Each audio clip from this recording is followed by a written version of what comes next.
présente sur Al-Oula, ravi de vous retrouver pour cette nouvelle édition à la une ce soir. Élection du Maroc à la présidence du Conseil des droits de l'homme de l'ONU, une reconnaissance internationale des avancées du royaume sur la voie de la consolidation des droits de l'homme. Le choix porté sur le Maroc à la tête de la prestigieuse instance onusienne est partout salué.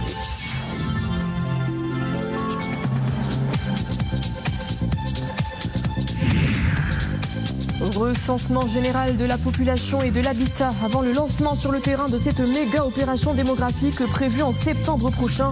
Les préparatifs des travaux cartographiques battent leur plein. Une étape incontournable pour un découpage territorial adapté et un dénombrement exhaustif de la population.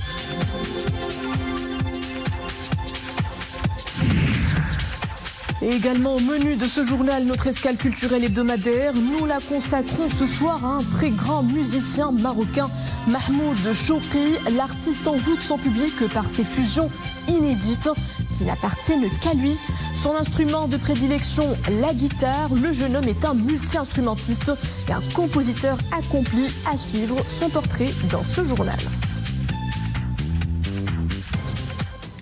Bonsoir. Avant de développer ces titres, ce message de félicitations adressé par Sa Majesté le roi Mohammed VI au sultan d'Oman, Sa Majesté Haytham Ben Tareq, à l'occasion du 4e anniversaire de son accession à la magistrature suprême de son pays. Dans ce message, le souverain exprime en son nom propre et en celui du peuple marocain à Sa Majesté Haytham Ben Tareq ses chaleureuses félicitations et ses sincères vœux de santé et de bonheur. À cette occasion, Sa Majesté le roi fait part de sa grande fierté des liens solides de fraternité, d'estime mutuelle et de solidarité agissante unissant le royaume du Maroc et le sultanat d'Oman, réaffirmant sa détermination à œuvrer de concert avec le sultan d'Oman pour raffermir ces liens ainsi qu'enrichir et consolider la coopération bilatérale dans divers domaines. L'actualité marquante de cette semaine est bel et bien l'élection du Maroc à la présidence du Conseil des droits de l'homme de l'ONU. Une reconnaissance par la communauté internationale du rôle pionnier du royaume en matière de protection et de promotion des droits de l'homme. Élu pour la première fois de son histoire à la tête de ce prestigieux organe onusien, lors d'un vote tenu mercredi dernier à Genève, le Maroc s'affirme par son engagement de longue date en faveur de la justice, de l'égalité et de la préservation de la dignité humaine. Mohamed El-Wahibi, Rachid Latabi et Iman Ablou. I have the honor to declare His Excellency Mr. Omar Sniber, Permanent Representative of Morocco, elected President of the Human Rights Council for the year 2024. Un grand succès. Une reconnaissance internationale méritée. L'élection du Maroc à la présidence du Conseil des droits de l'homme des Nations Unies est un fait historique. Le royaume accède pour la première fois de son histoire à la présidence de ce prestigieux organe onusien. Cette victoire constitue également une consécration des réformes menées sous la sage conduite de Sa Majesté le roi Mohammed VI pour la promotion des droits de l'homme. L'élection du Maroc à la présidence de cette instance est une reconnaissance des efforts du royaume sur plusieurs décennies en matière des droits de l'homme. Depuis l'intronisation de Sa Majesté le roi Mohammed VI, il a fait des droits de l'homme une priorité avec une expérience inédite et inspirante, l'instance équité et réconciliation. Cette élection se base sur la vision que le Maroc a adoptée et qui fait de lui un modèle en la matière conformément aux hautes orientations royales. Le royaume a ratifié plusieurs conventions internationales. Par conséquent, des législations internes ont été mises en conformité avec les dispositions de traités internationaux. Ni une surprise, ni un coup de chance. La victoire obtenue par la diplomatie marocaine est l'aboutissement d'un travail acharné. Le Maroc devient ainsi le premier pays arabe à présider le Conseil des droits de l'homme onusien depuis la tenue de sa toute première session en 2007. Nous ne pouvons qu'être fiers de cette victoire éclatante au sein du Conseil des droits de l'homme, instance pivot dans le système des Nations Unies en la matière. Ce succès confirme la dynamique enclenchée et accumulée dans ce domaine et les réformes entreprises pour les promouvoir et les consolider.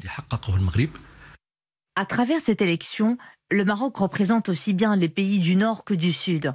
Le rôle que jouera le Royaume au sein du Conseil et son approche basée sur le dialogue et le débat lui permettront de contribuer au règlement de questions qui nécessitent de faire preuve de maturité et de sagesse dans la prise de décision. C'est le 7e depuis l'indépendance du Maroc que je vous parle du recensement général de la population et de l'habitat. Les préparatifs se poursuivent pour garantir le bon déroulement de ce grand chantier prévu en septembre prochain. Les travaux cartographiques sont fondamentaux pour une meilleure efficacité de découpage sur le terrain, mais également de dénombrement exhaustif de la population. Le point sur ces travaux préparatoires dans ce reportage de Ali Ayad, Samira Sban et Zakaria Mokrimbila. Ce matin, une équipe du HCP se rend dans un complexe résidentiel de Temara. Ces agents sont spécialisés en cartographie, une étape essentielle déterminant les zones à recenser. Ces techniciens ont rendez-vous avec un responsable du syndic.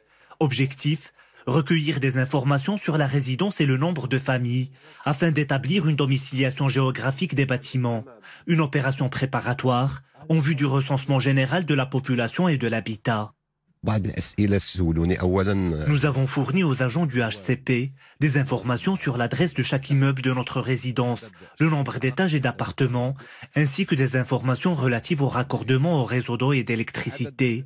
Le recensement de la population est une opération importante pour dresser l'état des lieux. À partir de ces travaux cartographiques, le Haut Commissariat au plan établira un plan d'action avec des ressources humaines et logistiques adéquates à l'opération de recensement. La récolte des données se fait à l'aide de cartes numériques intégrées sur tablettes électroniques.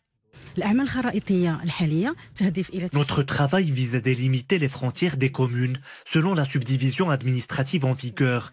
C'est indispensable pour actualiser les données sur les îlots géographiques et les bâtiments. Chaque immeuble est répertorié en fonction des appartements, du nombre de familles et du nombre de locaux professionnels. Ces données permettront d'évaluer le volume du bâtiment et de l'îlot auquel il appartient, et par conséquent le volume du domaine de recensement. Plus de 1500 agents du HCP sont mobilisés depuis avril dernier pour réaliser ces travaux cartographiques, en prévision du recensement général de la population et de l'habitat, prévu en septembre prochain. Pour un éclairage autour de la nouvelle approche adoptée pour le recensement général de la population et de l'habitat, nous recevons sur ce plateau Rachid Zoubir, chef de la division de la cartographie et du système d'information géographique au Haut Commissariat au Plan. Monsieur Zoubir, bonsoir. Bonsoir. Alors, le Maroc s'apprête à organiser en septembre prochain son recensement général de la population et de l'habitat, le 7e depuis l'indépendance. Quelle est l'importance de ce grand chantier et qu'est-ce qui le caractérise par rapport aux opérations de recensement précédentes ? Effectivement, le Maroc a déjà entamé les travaux préparatoires au 7e recensement qui visent à déterminer la population légale et connaître les structures démographiques et socio-économiques des ménages et de la population et aussi les conditions d'habitation des ménages à l'échelle nationale, régionale, provinciale et communale. Donc cette opération de grande envergure constitue un outil très important pour la planification et la prise de décision à différentes échelles. Donc ce qui caractérise cette opération cette année-là, c'est le recours à la digitalisation et l'utilisation des nouvelles technologies durant les différentes phases de son exécution, y compris les travaux cartographiques, la sélection et la formation des participants, la collecte des données et la diffusion des données aussi. Très bien. Alors, le recensement général de la population et de l'habitat est réalisé dans le pays chaque décennie. La préparation pour la réalisation de ce grand chantier implique plusieurs étapes clés, dont les travaux cartographiques, qui est une étape essentielle pour déterminer les zones de recensement. En quoi se décline-t-elle sur le terrain ? Effectivement, les travaux cartographiques ou bien la cartographie censitaire est une phase très importante dans la préparation du recensement parce qu'elle vise à assurer l'exhaustivité du ratissage de la population et des habitats. au niveau national. Donc, les objectifs assignés à cette opération sont les suivants. Donc, premièrement, c'est la mise à jour du découpage administratif. Donc, en se basant sur des images de très haute résolution, on procède à la mise à jour des limites des communes territoriales, urbaines et rurales, et par la suite à la mise à jour des provinces et des régions. Le deuxième objectif, c'est la mise à jour de la base de données géographique héritée du recensement de 2014. Donc, on procède à la mise à jour des différentes couches géographiques qu'on a dans notre base de données géographique, à savoir les îlots, la voirie, le réseau hydrographique, les noms et positions des droits, les limites des quartiers et des arrondissements urbains, etc. Le troisième objectif, c'est la constitution ou bien le découpage de toutes les communes territoriales en districts de recensement. Donc, un district de recensement, c'est une superficie bien délimitée, facilement reconnaissable sur le terrain, et qui contient un nombre bien précis en termes de ménages que l'agent recenseur pourra enquêter durant les 30 jours dédiés à l'exécution du recensement. Le quatrième objectif, c'est le géoréférencement des habitations, bien des constructions et de leurs éléments, à savoir les logements et le localisage professionnel. Donc, on procède parallèlement à la mise à jour cartographique des différentes couches, à l'implantation des points correspondant à chaque construction et aussi au géoréférencement des infrastructures communales telles que les administrations publiques, les établissements de la santé, de l'éducation, les établissements socioculturels, etc. Donc cette nouvelle couche est très importante et c'est une nouvelle parce qu'elle va nous permettre d'enrichir notre base de données géographique. En plus, elle offre des outils avancés et modernes pour l'analyse spatiale des données du recensement et pour aussi la publication de ces résultats à des niveaux les plus fins, tels que le quartier ou bien les douanes ou n'importe quelle zone selon la demande. Et il y a un autre objectif, c'est que la cartographie, elle nous permet de mettre en place un échantillomètre. Donc, c'est une base de sondage aréolaire qu'on utilise pour le tirage des différents échantillons nécessaires pour l'exécution des enquêtes statistiques auprès des ménages, que ce soit celles réalisées par le HCP ou bien d'autres départements publics ou privés. Le dernier objectif, donc la cartographie censitaire, elle nous permet d'estimer les moyens humains et matériels à mettre en œuvre pour assurer la réussite du recensement. Très bien. Et tout ce processus de mise à jour cartographique passe par une méthodologie, bien évidemment, laquelle? Donc la nouveauté cette année-là, c'est on a adopté un SIG mobile. Donc c'est une cartographie nomade, donc qui utilise une solution informatique intégrée qui a été conçue à 100% par les cadres et les compétences du Haut Commissariat au Plan. Cette solution comprend des applications mobiles embarquées dans des tablettes avec GPS et des images satellitaires et qui permet la mise à jour des cartes numériques et la collecte des données statistiques. En plus, elle comprend aussi des applications web qui permet le suivi des travaux en temps réel au niveau central, régional, provincial et communal. Peut-on avoir une idée sur la durée que va prendre cette opération cartographique? Les travaux sur le terrain ont débuté le 17 avril avec plus de 1500 participants, toutes catégories confondues. Donc il y a les responsables régionaux, les superviseurs provinciaux, les contrôleurs et les agents cartographes, en plus des responsables centraux. Donc on est aujourd'hui presque à 87% et on compte terminer les travaux, Inch'Allah, vers la fin du mois de mars. Très 2024. Bien. Je vous remercie, Monsieur Rachid Zoubir, chef de la division de la cartographie et de système d'information géographique au commissariat au plan, pour tous ces éclairages. Merci pour l'invitation. Merci à vous. Nous enchaînons avec cette information qui concerne le transport maritime. Les navettes reprennent du service entre Tarfaya et Fuerteventura. La ligne vient d'être réactivée, suspendue depuis 2008. Cette liaison maritime devra reprendre dans un délai très court, sans transport de marchandises et de passagers. C'est ce qu'a affirmé le ministre canarien des Travaux publics. De plus vastes opportunités économiques s'offrent de nouveau pour les deux territoires. C'est l'heure de notre escale culturelle du vendredi. Il est de ces talents qui font rayonner le Maroc à l'étranger. Son aisance sur un large éventail d'instruments fait de lui un artiste très versatile. Mahmoud Chawki revisite les musiques du monde pour en créer un registre qui lui est propre. Une sorte de melting pot où ce multi-instrumentiste s'épanouit à assortir les nuances sonores au-delà des clivages culturels. Sa carrière musicale s'étend en Amérique où il a choisi de la faire grandir. Cela fait 7 ans que ce virtuose croise le fer avec les grands musiciens de la Nouvelle-Orléans, toujours convaincu que la musique est universelle. Tout de suite, son portrait signé Dominique Orlando.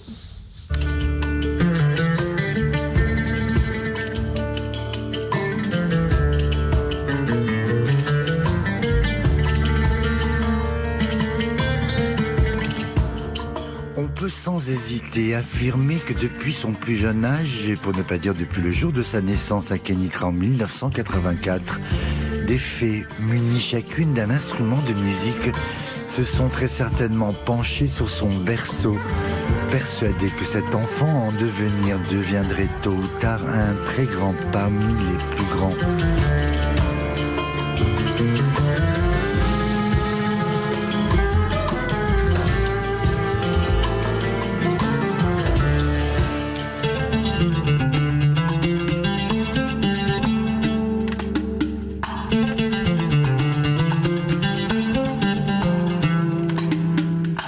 Ses 2 parents qui ont eu le bon pressentiment de le prénommer Mahmoud, ce qui signifie digne de louange et comblé d'éloges.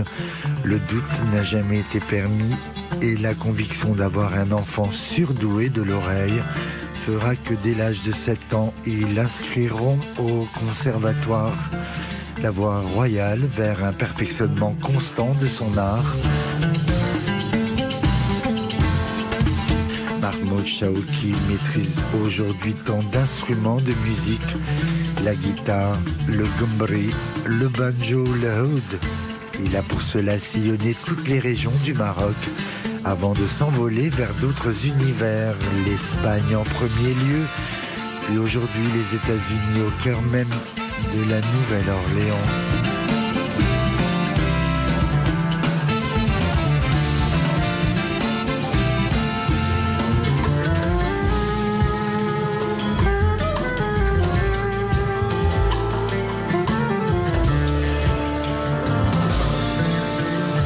Ressemble à une symphonie qu'il a lui-même composée tout au fil de ses rencontres et de ses voyages.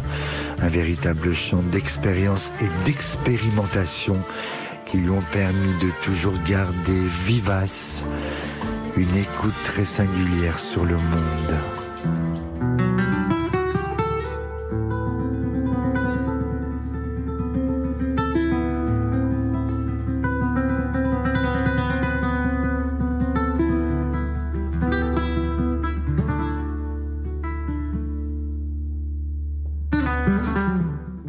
Mahmoud Chawki nous rejoint en direct depuis la Nouvelle-Orléans. Bonjour à vous. Nous sommes très heureux de vous recevoir ici sur la première chaîne nationale. Vous êtes maître guitariste, multi-instrumentiste, mais aussi compositeur. Tout d'abord, comment vivez-vous la distance qui vous sépare de votre pays, le Maroc ? D'abord, bonsoir Myriam et bonsoir à tous les téléspectateurs. Et merci beaucoup Dominique pour cette belle présentation. Sûrement, il y a ce mal de pays, surtout que nous Marocains, tous les Marocains que je rencontre, on est très, très attachés à notre culture, à nos familles, les amis. Mais voilà, j'ai mon petit tagine ici. Quand des fois j'ai le mal de pays, je fais un peu de cuisine et je rencontre des amis. Mais aussi, ici à la Nouvelle-Orléans, je me sens pas étranger. C'est chez moi ici et j'ai été accueilli depuis le premier jour et je suis vraiment content aussi d'être là, dans la Nouvelle-Orléans. Que recherche un compositeur multi-instrumentiste sous les cieux des États-Unis d'Amérique ? C'est d'autres. En fait, la première fois que je suis venu ici, c'était pour visiter parce que à la Nouvelle-Orléans, c'est un peu la Mecque des artistes, c'est le berceau du jazz. Et c'était juste une simple visite qui est devenu que je suis là depuis 7 ans. Et ici, il y a d'autres opportunités dans la musique. Il y a d'autres, c'est d'autres choses que j'ai pas retrouvées au Maroc, en Europe. Travailler dans des films, travailler avec des orchestres symphoniques. Je pense que c'est ici aux États-Unis, il y a d'autres opportunités qu'on peut pas trouver en Europe. Okay. Justement, cette universalité des compositions, vous abordez l'univers du jazz en y mêlant le rythme et la mélodie du Maroc avec brio. Et ce choix qui fait finalement votre propre signature en Amérique et peut-être même à travers le monde. Oui, il y a quelque chose très intéressant quand je suis arrivé ici, que j'ai commencé à collaborer avec les musiciens, qu'on parlait du jazz. Et on m'a vite rappelé que le jazz, c'est juste une langue, c'est un langage. C'est pas la musique, et on parle plutôt de créer de la musique. En utilisant des langages comme le jazz et comme d'autres rythmes, comme d'autres styles. Donc oui, je me sens très très chanceux d'être là parce que j'apprends beaucoup de choses et aussi il y a la qualité des musiciens qui est incroyable, qui me permet aussi de composer librement sans obstacle, quoi. Et votre dernière actualité, c'est que vous venez d'être nominé parmi les meilleurs guitaristes dans la Nouvelle-Orléans pour l'année 2023. Qu'est-ce que cela représente pour vous en tant qu'artiste venant d'un pays du Sud établi il y a seulement 7 ans aux États-Unis?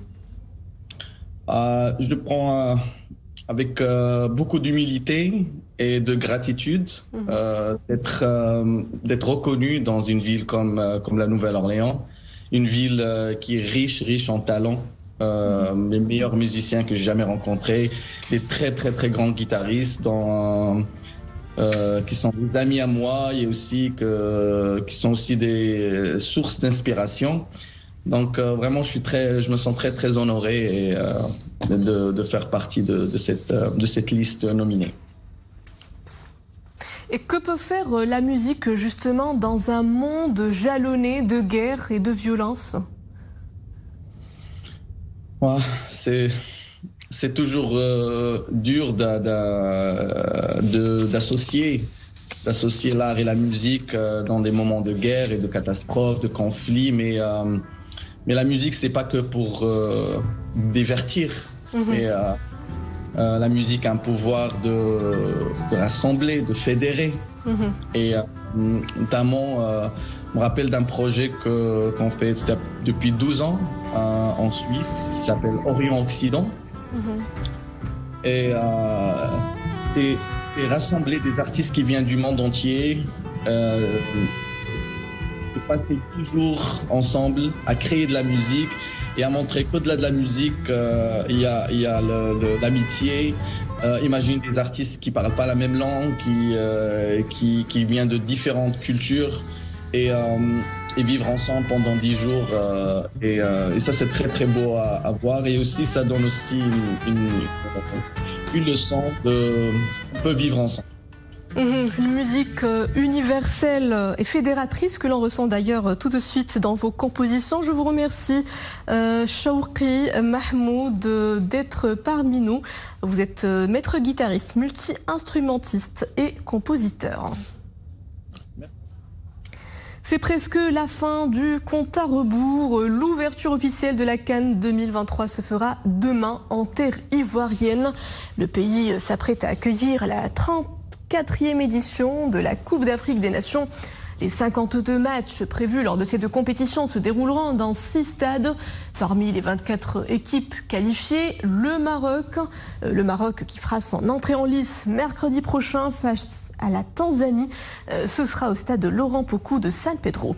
Puis les Lions de l'Atlas auront à défier pour leur second match la République démocratique du Congo. Ce sera dimanche 21 janvier et puis 3 jours plus tard pour conclure la phase de groupe. Le Maroc affrontera la Zambie. Ce sera donc le 24 janvier. Rappelons que pour son ultime match amical de préparation avant le début de la CAN, l'équipe nationale s'est imposée hier sur le score de 3-1 face à la Sierra Leone. Dans le reste de l'actualité, Banque Al Maghrib poursuit son émission de nouvelles séries de pièces de monnaie et de nouveaux billets. Tout fraîchement mis en circulation, celui de 200 dirhams. Un billet qui met en exergue le développement économique et industriel que connaît le Maroc, réalisé sous la conduite éclairée de Sa Majesté le roi Mohammed VI. Le nouveau billet comporte les technologies de dernière génération que connaît l'industrie fiduciaire en la matière.